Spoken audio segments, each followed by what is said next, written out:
My dear, আবারও চলে আসলাম তোমাদের কাছে। আর এবারের আলোচ্য বিষয় ভার্ব। ভার্ব কাকে বলে? যে ওয়ার্ড দ্বারা কোনো কাজ করা বা হওয়া বোঝায় তাকে ভার্ব বলে। যেমন এখানে কিছু উদাহরণ দেখো: come, go, do, eat, run, work, play, give, take, eat. অর্থাৎ যে ওয়ার্ড দ্বারা কোনো কাজ করা বোঝায় বা হওয়া বোঝায় তাকে আমরা কি বলছি? ভার্ব বলছি। আসলে ভার্বটার উৎপত্তি কোথায় থেকে হলো? ভার্ব আসলে পার্টস অফ স্পিচের একটা অংশ, তাই না? তো আজকে আমরা ভার্ব সম্বন্ধে জানব। এখানে আমি কিছু উদাহরণ ব্যবহার করেছি। The boy is reading a book. এখানে বয়টা কি করছে? রিড করছে। I am a student. আমি কি? আমি একজন ছাত্র। You went to Kolkata. তুমি কলকাতা গিয়েছিলা। Jadu will go to school. দেখো এখানে কিন্তু কাজ করা বোঝাচ্ছে। সাবজেক্টগুলো বিভিন্ন কাজে এখানে ইনভলভ আছে। কেউ রিড করছে, কেউ স্টুডেন্ট সেটা বলছিল, তাই না? তো দেখো ভার্বকে আমরা দুই ভাগে ভাগ করেছি। কয় ভাগে? দুই ভাগে। প্রধানত ফাইনাইট ভার্ব এবং নন ফাইনাইট ভার্ব। ভার্বকে কয় ভাগে ভাগ করেছি? দুই ভাগে, ফাইনাইট ভার্ব এবং নন ফাইনাইট ভার্ব। ওকে, এখন আমরা এটার সংজ্ঞা জানব। ফাইনাইট ভার্ব কাকে বলে?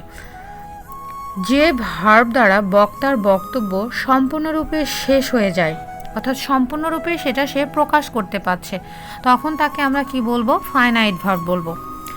আসলে আমি কিন্তু বলেছি যে ভার্ব প্রধানত দুই প্রকার, তার মানে ভার্বের কিন্তু আরও প্রকারভেদ আছে, যেটা আমরা গ্র্যাজুয়ালি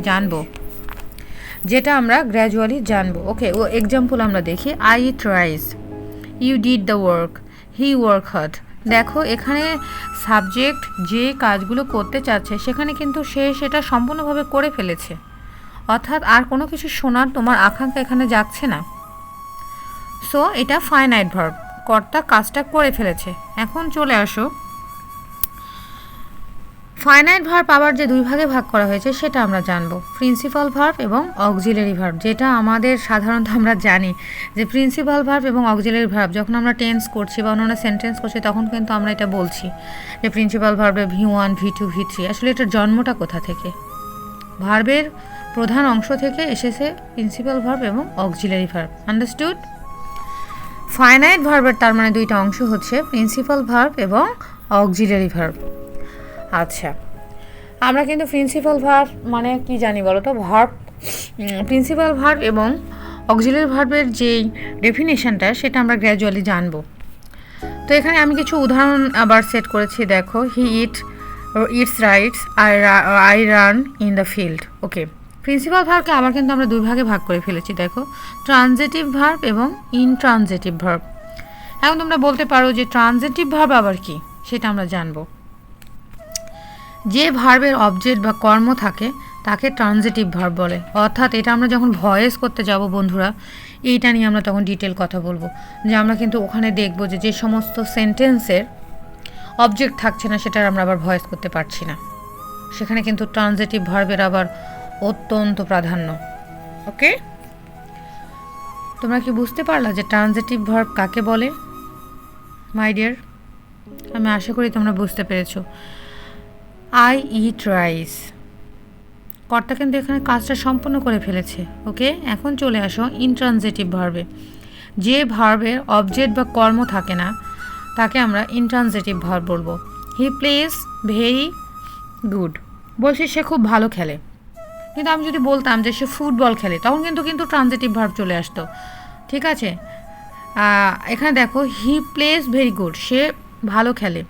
তার খেলাটাকে আমি বলছি যে ভালো না মন্দ। ওকে, ইউ আর সিঙ্গিং, তুমি গান গাইতেছো। ঠিক আছে, তার মানে যেসব ভার্বের অবজেক্ট বা কর্ম থাকে না তাকে আমরা কি বলছি? ইনট্রানজিটিভ ভার্ব বলছি।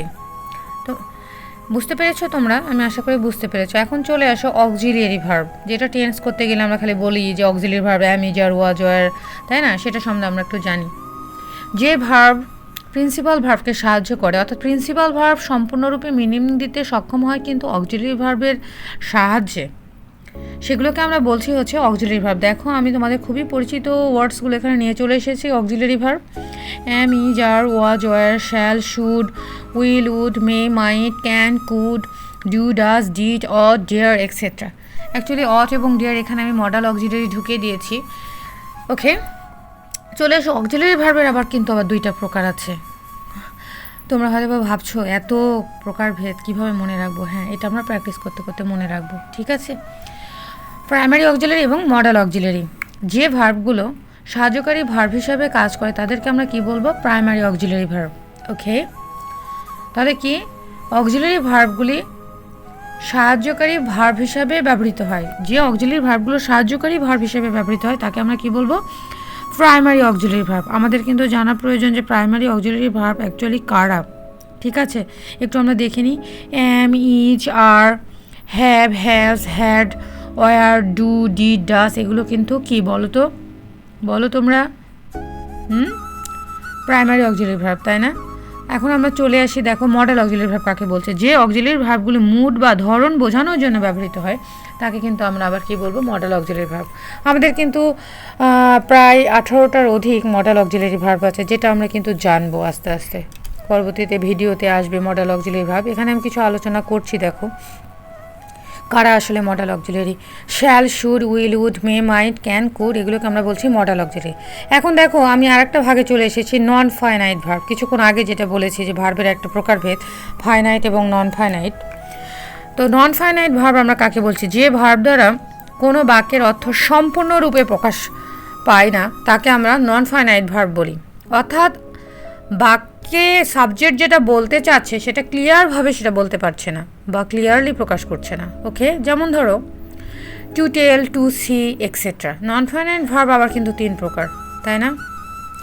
আসলে ভার্বের কিন্তু বিশাল রাজ্য, তোমরা এটা বুঝতেই পারছো my dear. Non finite verb, okay, non finite verb দেখি আমরা কয় ভাগে ভাগ করব? ইনফাইনাইট, পার্টিসিপল অ্যান্ড জেরান্ড, তাই না? আসলে এরা কিন্তু সাবজেক্ট হিসেবেও কাজ করে, জানো তোমরা। এখন তোমরা বলতে পারো ম্যাম তাহলে ভার্ব আবার সাবজেক্ট হিসেবে কীভাবে কাজ করে? দেখি আমরা কীভাবে করে। যে ভার্বের প্রেজেন্ট ফর্মের আগে টু বসানো হয় তাকে ইনফাইনাইট ভার্ব বলা হয়। যেমন to tell a lie is a sin, বলছে যে মিথ্যা বলা মহাপাপ। ওকে, দেখো টেলের আগে আমি টু বসে এটাকে সাবজেক্ট হিসেবে কাজে লাগালাম। তারপরে দেখো I have come to see you, আমি এখানে এসেছি তোমার সাথে দেখা করার জন্য বা তোমাকে দেখার জন্য। তার মানে ভার্বের আগে যখন আমি টু বসাচ্ছি সেটা কি হয়ে যাচ্ছে বলো তো? ইনফাইনাইট। সেটা ভার্ব হিসেবেও কাজ করছে আবার সাবজেক্ট হিসেবেও কাজ করছে। ওকে, ভার্বের যে রূপ একসাথে, দেখো ভার্বের যে রূপ একসাথে ভার্ব এবং অ্যাডজেক্টিভ রূপে কাজ করছে সেটাকে আমরা কি বলছি বলো তো? পার্টিসিপল বলছি। অ্যাকচুয়ালি পার্টিসিপলে কি হয় বলো তো? ভার্বের সাথে কখনো বা কি হচ্ছে? আইএনজি যুক্ত হচ্ছে, কখনো বা ভার্বের সাথে ইডি যুক্ত হচ্ছে, তাই না? তার মানে পার্টিসিপল কিন্তু আবার 2 প্রকার। হ্যাঁ, একটা হচ্ছে প্রেজেন্ট পার্টিসিপল, একটা হচ্ছে পাস্ট পার্টিসিপল। যেটার সাথে আইএনজি যুক্ত হচ্ছে সেটাকে বলা হচ্ছে প্রেজেন্ট পার্টিসিপল, আর যেটার সাথে ইডি যুক্ত হয়ে যাচ্ছে সেটাকে আমরা বলছি পার্টিসিপল, একদম past participle. It is interesting. Okay, we have a decorated room. Okay, thank you. এখানে দেখো আরও একটু আছে বন্ধুরা, আর একটু দেখি আমরা, একটু ধৈর্য সহকারে। ভিডিওটা অনেক বড় হয়ে যাচ্ছে, তোমরা আমার সাথেই থাকো। আমি আশা করছি তোমাদেরকে ভার্বের সাথে সঠিকভাবে পরিচিত করাতে পারছি। একটু আমার সাথে থাকো, তাহলে তোমরা এটা বুঝতে পারবা। ওকে, দেখো এখানে কিন্তু কিছু উদাহরণও চলে এসেছে আরেকটা ক্লাসিফিকেশানে। দ্য স্টোরি ইজ ইন্টারেস্টিং, এখানে ইন্টারেস্টিং হলো প্রেজেন্ট পার্টিসিপল। এখানে একটু খেয়াল করো যে he had Tsang a song, এখানে সাং হলো ফার্স্ট পার্টিসিপল। দ্যাটস মানে আমি কিন্তু এটা আগেই বলে দিয়েছি। The sun having rising darkness in disappeared, এখানে হ্যাভিং রাইজিং হলো পাস্ট পারফেক্টের উদাহরণ। তোমরা কি এটা বুঝতে পারলা? অর্থাৎ যখন ভার্বের আগে হ্যাভ, হ্যাজ, হ্যাড থাকছে সেটাকে আমরা বলছি পারফেক্ট পার্টিসিপলের উদাহরণ। Understood my dear? এখন জেরান্ড কাকে বলছে দেখি। যে সমস্ত ভার্বের সাথে অর্থাৎ প্রিন্সিপাল ভার্বের সাথে আইএনজি যুক্ত থাকছে। হ্যাঁ, আমরা তো সাধারণত জানি যে আইএনজি যুক্ত থাকলে অ্যামিজার বা হ্যাভ বিনের পরে যাচ্ছে, কিন্তু না, অ্যামিজার এর পরে যাওয়ার আগেও কিন্তু এটা সাবজেক্ট হিসেবে কাজ করতে পারে। দেখো এখানে কি হচ্ছে? Running is a good exercise, working is a very good habit. Okay, এখানে কিন্তু আমরা রানিং এবং ওয়ার্কিংকে সাবজেক্ট হিসেবে পেয়েছি। তার মানে ভার্বের সাথে আইএনজি যুক্ত করলে যেটা যখন জিরান্ড হিসাবে কাজ করছে বন্ধুরা, তখন কিন্তু এটা সাবজেক্ট হিসাবে কাজ করছে। এবং খেয়াল করে দেখো এটা কিন্তু সাবজেক্ট হিসেবে কাজ, এরপরে কিন্তু ভার্বের পজিশন, তারপরে আর্টিকেল, তারপরে অ্যাডজেক্টিভ এবং তারপরে আদার ওয়ার্ড দিয়ে আমি কিন্তু এখানে একটা সেন্টেন্স, 2টা সেন্টেন্স আমাদের সামনে নিয়ে এসেছি ক্লিয়ার করার জন্য। Thank you. এখানে আমি আবার দেখো ভার্বের প্রকারভেদটা একদম সুন্দর করে ফ্লো চার্টের মাধ্যমে তোমাদেরকে দেখালাম, তোমাদের যাতে সুবিধা হয়। প্রথমত ভার্বকে 2 ভাগে ভাগ করলাম, তারপরে আবার ফাইনাইট ভার্বকে 2 ভাগে ভাগ করে ফেললাম। নন ফাইনাইটকে 3 ভাগে ভাগ করলাম এবং পার্টিসিপলকে আবার 3 ভাগে ভাগ করে ফেলেছি। দেখো এই ফ্লো চার্টটা দেখলে এতক্ষণ আমি যেটা বলে আসলাম সেটা তোমাদের কাছে ক্লিয়ার হবে। আমি খুবই দুঃখিত ভিডিওটা অনেক বড় হওয়ার জন্য। আমি আশা করছি তোমাদের অনেক উপকার হবে। আর যদি উপকার হয়ে থাকে প্লিজ আমাকে সাবস্ক্রাইব করো এবং সাথে থাকো। থ্যাংক ইউ, ভালো থাকো।